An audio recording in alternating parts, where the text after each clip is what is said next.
Section 161 CrPC, इससे related एक दो क्वेश्चन आप लोग को हम पूछते हैं, आप लोग इसका जवाब दीजिएगा। क्वेश्चन क्या है सुनिएगा।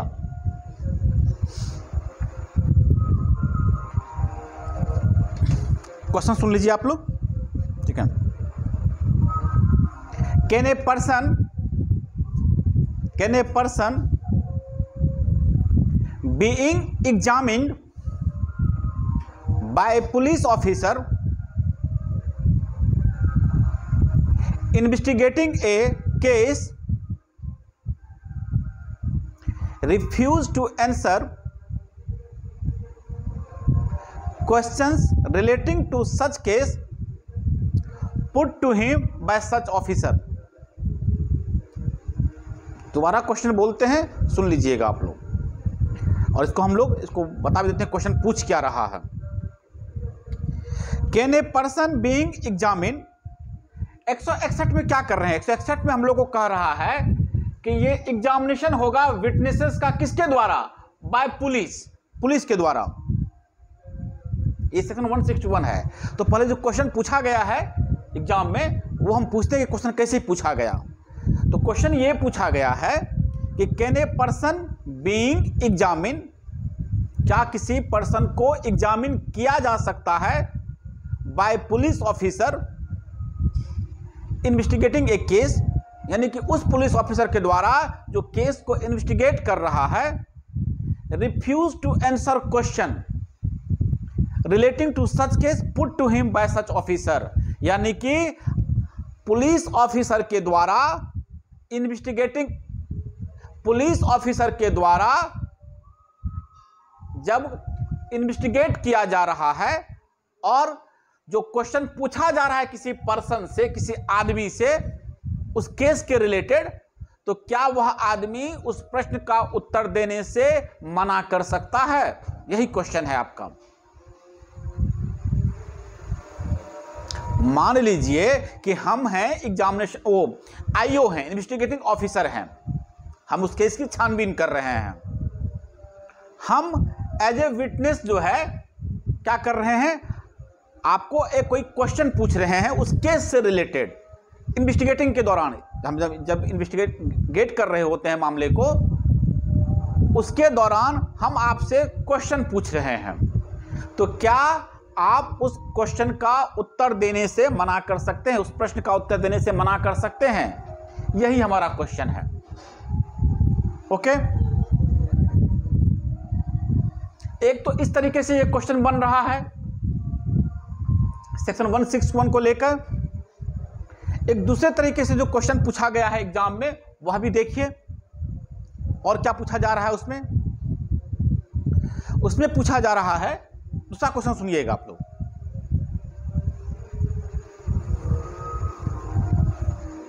नेक्स्ट क्वेश्चन सुनिएगा। Right brief note on the manner in which a statement under section 161 of CRPC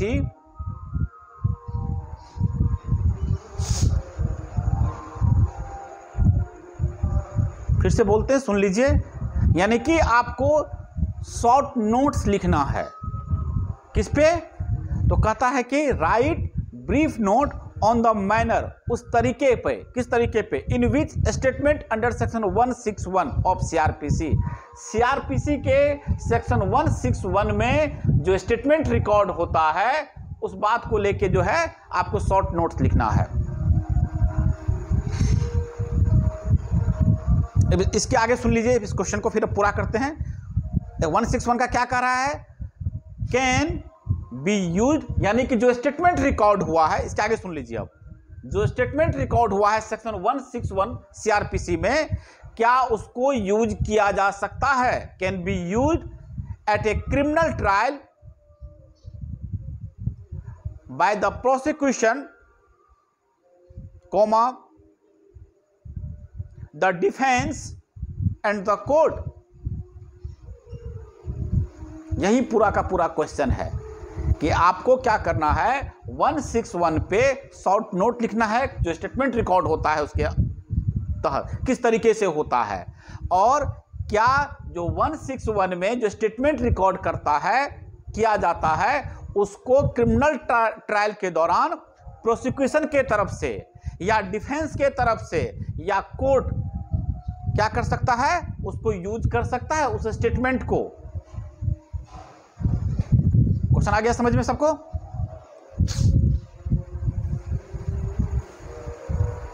question समझ में आ गया सबको?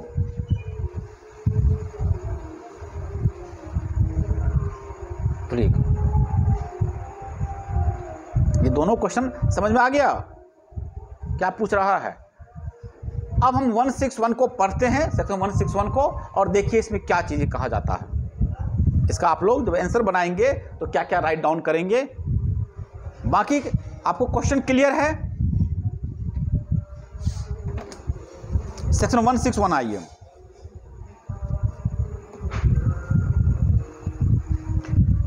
पहले ये समझ लीजिए कि 161 में होता क्या है, सेक्शन 161 में क्या होता है। तो सेक्शन 161 में स्टेटमेंट रिकॉर्ड किया जाता है। जब पुलिस इन्वेस्टिगेशन कर रही होती है उस दौरान क्या किया जाता है, विटनेसेस का स्टेटमेंट रिकॉर्ड होता है। आप लोग सुनते भी होंगे 161 का बयान हुआ, आप लोग सुने हैं कि नहीं सुने हैं इन्वेस्टिगेशन के दौरान? हाँ, 161 का जो बयान सुनते हैं आप लोग। तो पुलिस जब इन्वेस्टिगेशन करने जाती है तो वहाँ पे जो विटनेसेस है, जो गवाह हैं या जो भी लोग वहाँ मिलते हैं, चाहे वो आई विटनेस हो, एयर से विटनेस हो, जो भी विटनेसेस है उनका स्टेटमेंट रिकॉर्ड करती है। अब इसका प्रोसीजर क्या है, किस तरीके से होता है, क्या होता है, यही है सेक्शन 161 में। इसको पढ़ देते हैं, सुनिएगा आप लोग। आप लोग इसको राइट डाउन करना चाहेंगे तो आप लोग कर सकते हैं, हम पढ़ते हैं।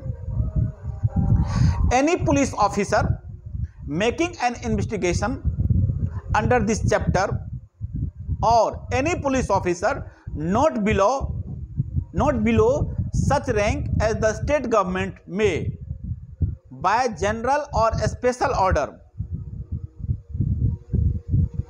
prescribed in this behalf acting on requisition of such officer may examine orally and any person supposed to be acquainted with the facts and circumstances of the case।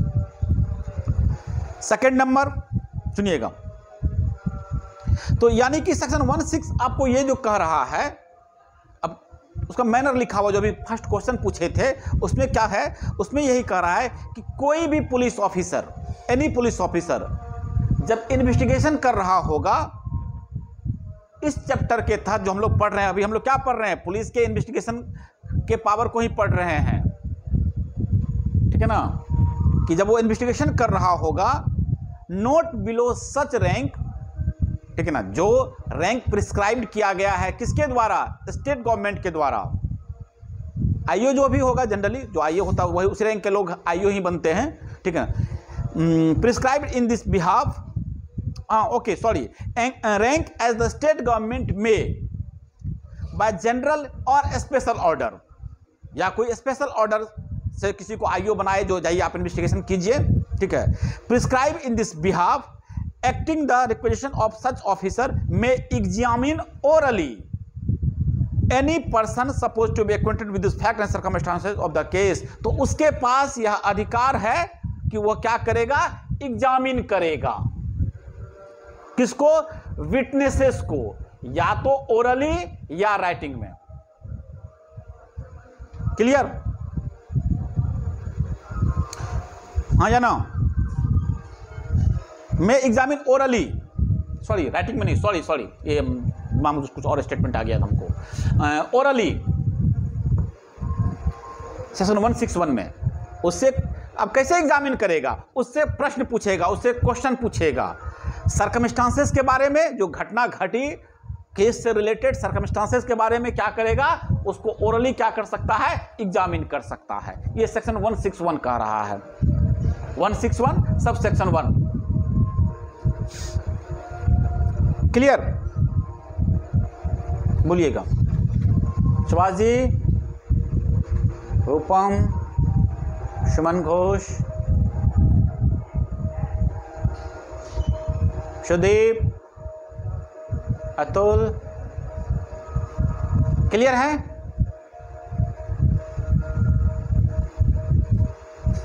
हाँ, चलिए अब देखिएगा, अब नेक्स्ट पढ़ते हैं, इसके बाद आपको हम इसका जवाब देते हैं।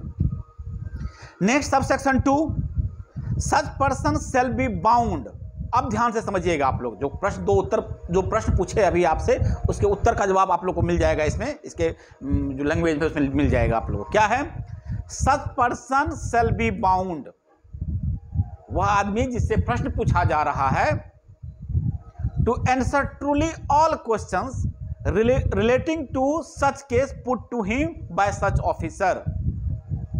जिस आदमी से प्रश्न पूछा गया है केस से रिलेटेड पुलिस ऑफिसर के द्वारा, शैल बी बाउंड, ये लिखा गया है क्या कि शैल बी बाउंड, वह बाउंड होगा जवाब देने के लिए।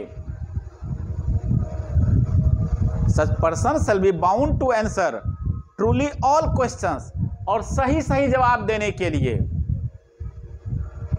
क्लियर? वह आदमी जिसको एग्जामिन किया जा रहा है बाय पुलिस ऑफिसर, वह क्या है? जवाब देने के लिए बाउंड है। Other than questions the answer to which would have tendency to expose him to a criminal charge और टू ए पेनल्टी और फॉरफीचर। अब देखिए, एक बात और ध्यान में रखिएगा कि वह क्या है? वह बाउंड है जवाब देने के लिए। और दूसरा, आप लोग आर्टिकल 23 आज हम लोग जिक्र कर रहे थे मॉर्निंग क्लास में, उसको पढ़ाई नहीं, इसको हम लोग कल पढ़ाएंगे, इसको आप लोगों को नेक्स्ट क्लास में इसको करेंगे हम लोग। आर्टिकल 20 का 3 कह रहा है सेल्फ इंक्रिमिनेशन। ये वर्ड सुने हैं आप लोग? सेल्फ इंक्रिमिनेशन सुने हैं ना? से यस और नो? कॉन्स्टिट्यूशन लॉ में, कॉन्स्टिट्यूशन में पढ़े हैं ना सेल्फ इंक्रिमिनेशन?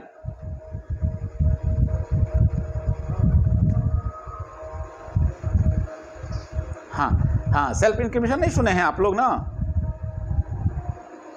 सुने हैं, हाँ, तो कैसे बोलते हैं? तो इसमें क्या है? आर्टिकल 20 के 3 में क्या दे रखा है? उसमें दे रखा है, यहां पे कह रहा है कि बाउंड है जवाब देने के लिए। अदरवाइज यहां लिखा हुआ है, एक चीज वहां पे लिखा हुआ है सेक्शन, इसमें देखिएगा, all other than questions the answer, उस क्वेश्चन के उत्तर को छोड़ के। किसका?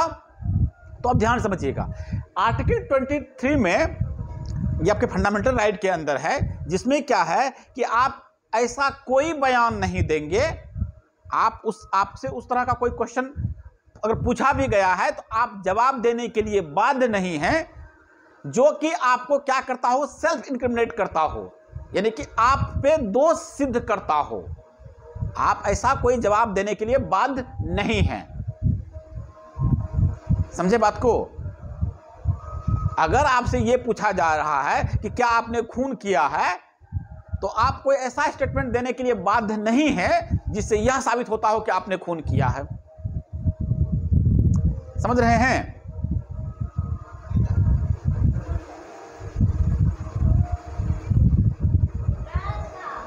ये क्लियर हुआ कि नहीं?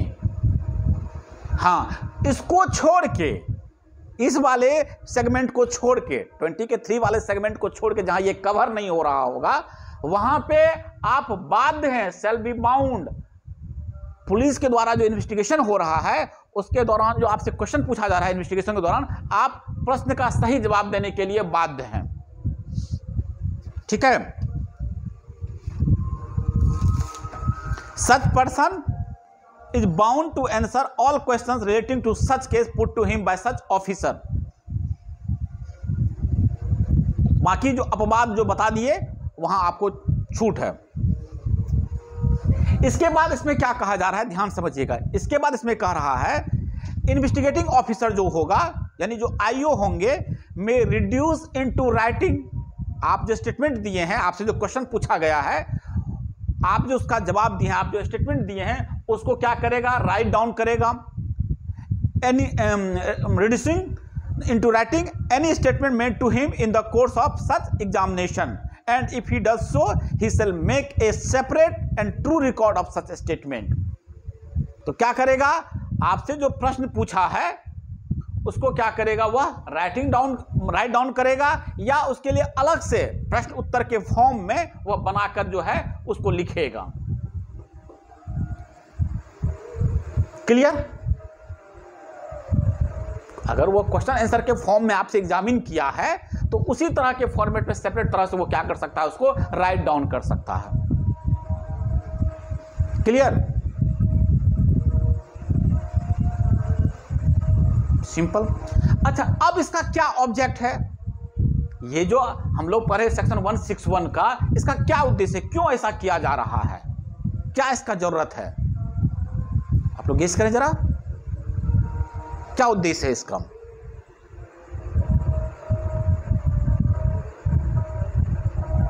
कुछ आइडिया? कोई आइडिया नहीं आता है आप लोग को ना, किसी तरह का कोई आइडिया नहीं है ना?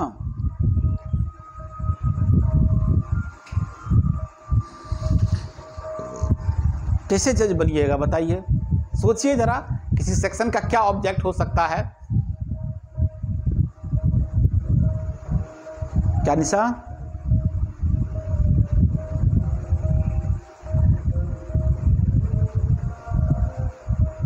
ठीक है, अब आप लोग अगर जवाब नहीं देंगे सही सही तो सबको जो है ना चंद्रयान पे भेज देंगे, चंद्रयान के साथ चांद पे भेज देंगे। क्या बोलिए? क्या राहुल? हम्म हम्म हम्म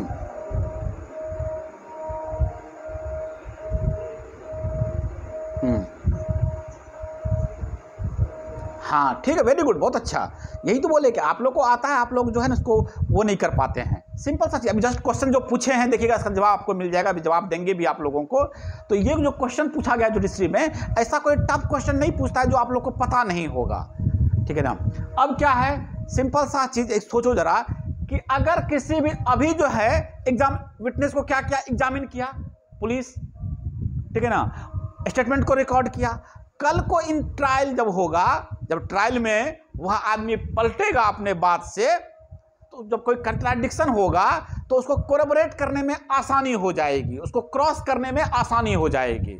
आप तो ऐसा बोले थे, आप तो ऐसा बोले थे उस समय, आप लोग देखते कि नहीं मूवी वगैरह सब में, ये तो आपका ऐसे बोलते हैं ना कि तो आपका आप ही का स्टेटमेंट जो आप उस समय दिए थे और अभी आप पलट रहे हैं बात से, समझ रहे हैं? एविडेंस के लिए 161 का बहुत जो है इंपॉर्टेंस है। इसका क्या ऑब्जेक्ट है 161 का? तो सबसे बड़ा ऑब्जेक्ट है to obtain evidence which may late be produce at trial. Okay, इसको हम लोग क्या करते हैं, एविडेंस को हम लोग ऑब्टेन करते हैं, और जिसका उपयोग हम लोग कब करते हैं, ट्रायल के दौरान करते हैं। जब कभी in case of session trial और वारंट ट्रायल, चार्ज में be made on the basis of the statements recorded under section 161। जब हम चाहे सेशन ट्रायल ले रहे होते हैं, चाहे वारंट ट्रायल ले रहे होते हैं, ओके, तो जो स्टेटमेंट रिकॉर्ड किया जाता है उसके हिसाब से हमको क्या क्या करने में आसानी होती है, चार्ज करने में आसानी होती है हमको, नहीं? और आपको एक इन फ्यूचर में आगे बता दिए हैं कि हमको क्रॉस एग्जामिन करने में भी आसानी हो जाती है। अगर कोई अपनी बात से उस वक्त पलट रहा होता है तो आपको क्रॉस एग्जामिन करने में आसानी हो जाती है। जो आपको नेक्स्ट क्वेश्चन हम पूछे थे, क्या पूछे थे नेक्स्ट क्वेश्चन आपका, यही ना पूछे थे कि कैन बी यूज्ड, जो हम 161 का जो बयान किए हम लोग सेक्शन 161 का, क्या इसको यूज किया जा सकता है at a criminal trial by the prosecution comma the defence and the court? क्या इसको इन फ्यूचर में यूज किया जा सकता है?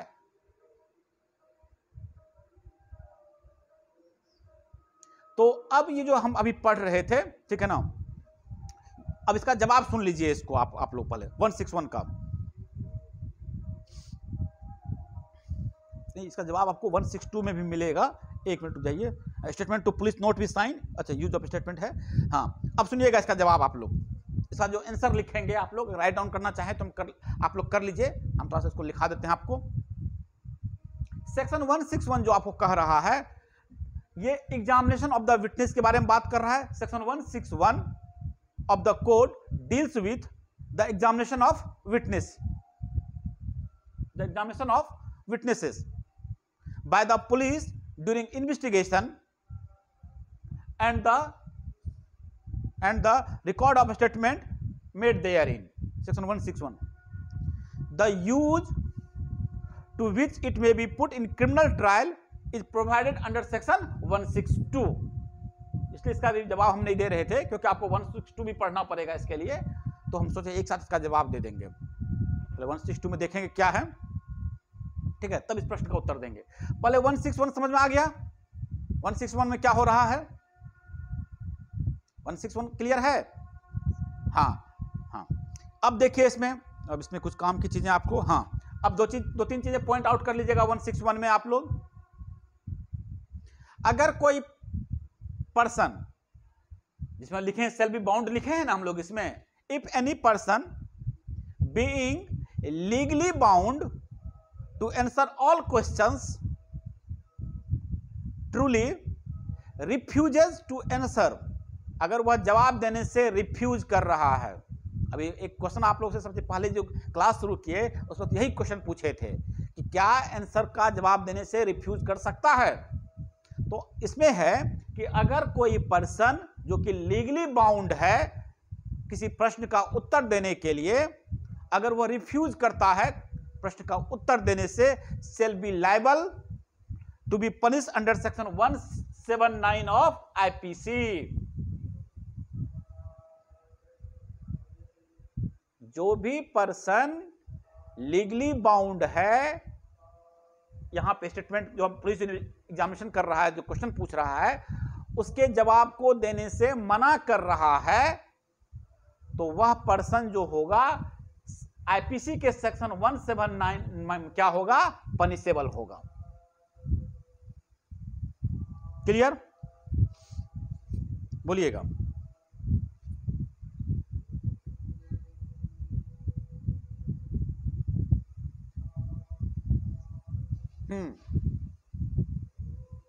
नहीं, गवाह हॉस्टाइल तो बाद की चीजें हैं।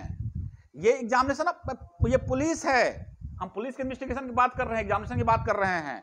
आप हॉस्टाइल की बात कर रहे हैं, आप हॉस्टाइल की बात कर रहे हैं वो कोर्ट प्रोसीडिंग्स में, ट्रायल के दौरान, ठीक है ना, वहां पे हाँ, वहां पे गवाह हॉस्टाइल होता है। इसलिए तो बोले कि ये स्टेटमेंट आगे वहां काम देगा आपको। यहां पे स्टेटमेंट रिकॉर्ड हुआ और बाद में गवाह हॉस्टाइल हो गया, तो ये स्टेटमेंट तो आपको वहां भी काम देगा ना। अब यही तो चीज तो पूछ रहे थे, क्या प्रोसिक्यूशन के द्वारा इसका इस्तेमाल इन फ्यूचर में होगा, या डिफेंस के द्वारा जो स्टेटमेंट रिकॉर्ड हुआ है क्या ये फ्यूचर में होगा, या कोर्ट के द्वारा होगा। क्लियर?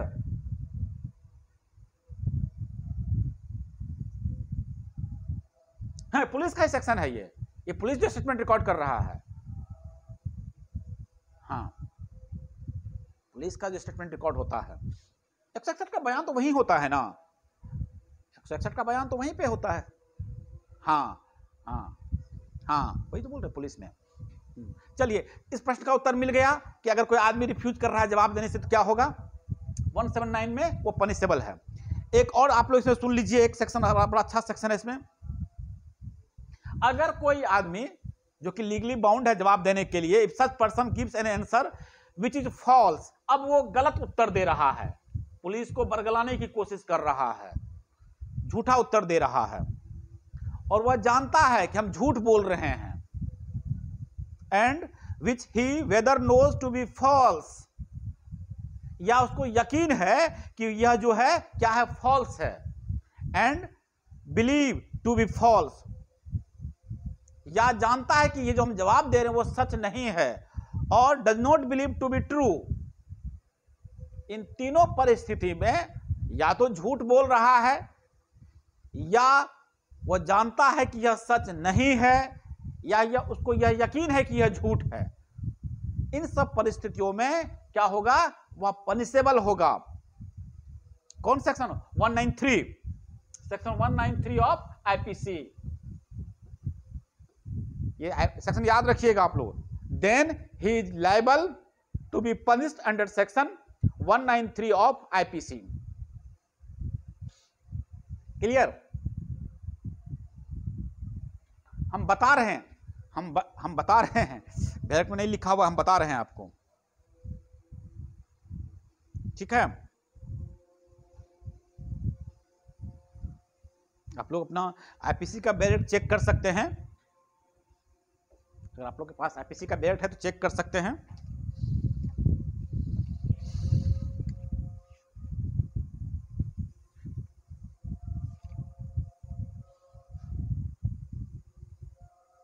मिला? 179, section 179, refusing to answer public servant authorise to question. मिला? सेक्शन 179। सेक्शन 193 आइए, पनिशमेंट फॉर फॉल्स एविडेंस।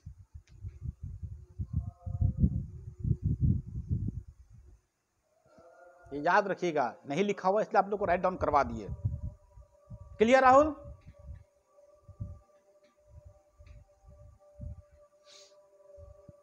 हाँ, इसलिए इसका ऑब्जेक्ट बताए थे, 161 का ऑब्जेक्ट बता दिए थे। एग्जामिन करने का मतलब ये एविडेंस वहां पे कर रहा है, और यहां पे वो या तो झूठ बोल रहा है तो सेक्शन 193 में पनिशेबल है, नहीं जवाब दे रहा है 179 में पनिशेबल है।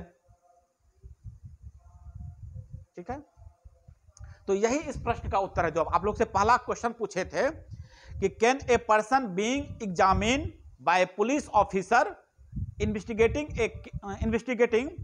ए case refuse to answer questions relating to such case put to him by such officer। Case के रिलेटेड जब कोई उससे क्वेश्चन पूछा जाएगा तो क्या वह रिफ्यूज कर सकता है?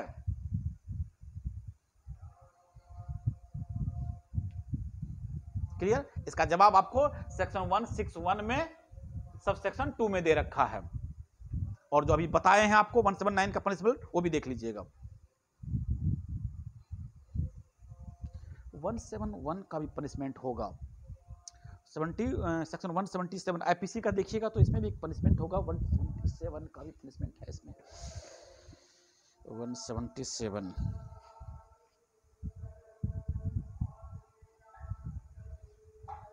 177 फर्निशिंग फॉल्स इंफॉर्मेशन, यहां भी कवर होगा वो। सेक्शन 177 भी देख लीजिएगा आईपीसी का।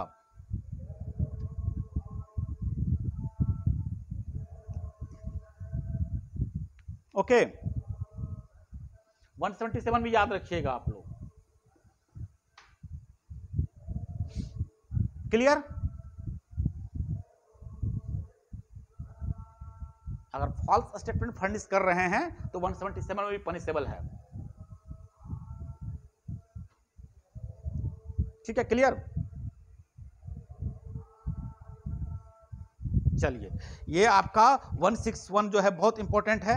एक दो केस है, आप लोग लिखिएगा जरा, तो एक दो केस इससे रिलेटेड है।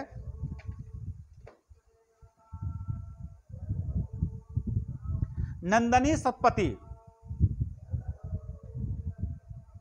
Nandini NANDANI, Nandini Satpathy SATPATHY versus PL Dani, P.L.DANI,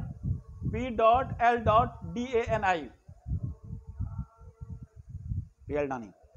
1978 का केस है, 1978।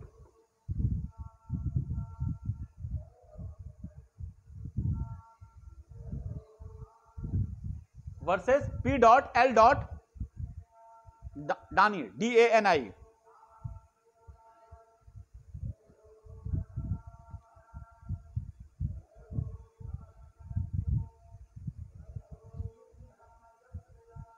अभी हम लोग अब देखिए कैसे कोरोबरेट करते हैं आंसर को। कभी कभी क्वेश्चन इस तरह से पूछता है, अभी आपको कह रहे हैं क्या, हम अभी आपको कह रहे हैं कि सेक्शन 161 का जो है वो स्टेटमेंट देने से मना नहीं है, सबसेक्शन 2 में लिखा हुआ है कि देने से मना नहीं करेगा। लेकिन आर्टिकल 23 जो है उसके लिए डिफेंस है कि कोई ऐसा बयान वह नहीं देगा जो उसके खुद के अगेंस्ट में जा रहा हो। वहां पे उसका फंडामेंटल राइट है चुप रह जाना। द एक्यूज पर्सन में रिमेन साइलेंट या मे रिफ्यूज टू आंसर, वो आंसर को देने से रिफ्यूज कर सकता है। तो आर्टिकल 20 के 3 में उसको वहां डिफेंस है। दूसरी तरफ 161 का 2 कह रहा है कि वो जवाब देने के लिए बाध्य है। इस केस में यही कहा गया, ठीक है ना, सुनिएगा। Supreme court held that area covered by article 23 20 का 3, article 20 clause 3 and section 161 subsection 2 is substantially same, ठीक है ना, कि आप ये मत समझिए कि दोनों में कोई टकराहट है, सब्सटेंशियली सेम है। ये 161 जो है आपका 161 सबसेक्शन 2 जो है वो जो हमारा कॉन्स्टिट्यूशनल क्लॉज है वहां पे आर्टिकल 20 का क्लॉज 3 जो है ये क्या है, एक क्या कहते हैं 161 जो है वहां तक जाने का रास्ता है। बस यही सुप्रीम कोर्ट उसको इंटरप्रेट करके दिया है। Section 161 subsection 2 is a parliamentary gloss on the constitutional clause, ये वर्ड है सुप्रीम कोर्ट का, parliamentary gloss on the constitutional clause. ये जो कॉन्स्टिट्यूशनल क्लॉज हम आर्टिकल 20 के 3 में पढ़ रहे हैं उसको।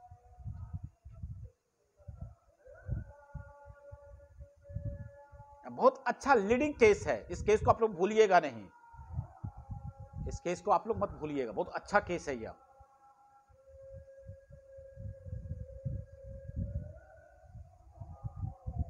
वन 161 क्लियर हुआ, कोई दिक्कत इसमें?